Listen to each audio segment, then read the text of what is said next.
রান্নাবাটি খেলবো, তোমাদের সাথে একটুখানি শেয়ার করবো। ওকে, এই যে দেখতে পাচ্ছেন আমি কিন্তু পুঁইশাক পাতা পারবো রান্নাবাটি খেলার জন্য। ওকে, এই যে গাইস দেখতে পাচ্ছেন পাটা দিয়ে বাটছি। বাটা কিন্তু অনেক সহজ। এই যে গাইস হয়ে গিয়েছে আমার এটা।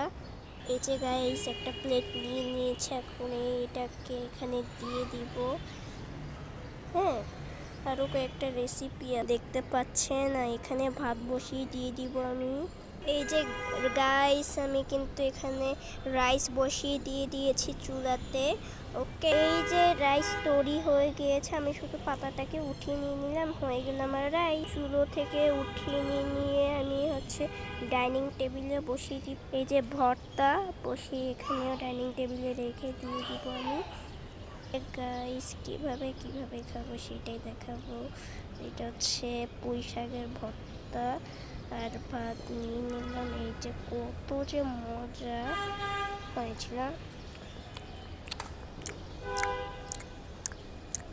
মজা হয়েছিল কিন্তু গাইস। এখন আবার আরেকটা নিয়ে নিলাম। এভাবে করেই আমার রান্নাবাটি শেষ। কেমন হলো ভিডিওটা অবশ্যই কমেন্টে জানাবে। প্লিজ সাবস্ক্রাইব এবং কমেন্ট শেয়ার করে সাবস্ক্রাইব করে লাইক দিয়ে জানাবে। বাই।